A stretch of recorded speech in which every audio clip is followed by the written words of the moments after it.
In today's video, we're going to be looking at the Windows 10 built-in pen and whiteboard features.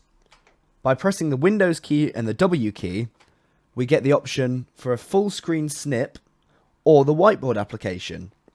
Using Whiteboard, once downloaded, we can draw on our screen and share the ideas with our friends or colleagues. Likewise with full screen snip, when we click that, it's going to take a screenshot of our device as it is, or of the windows that we currently have open, and we can use this tool to draw all sorts of ideas and things that we need onto this page. It's very useful for communicating ideas visually to your colleagues. I hope this video has helped you.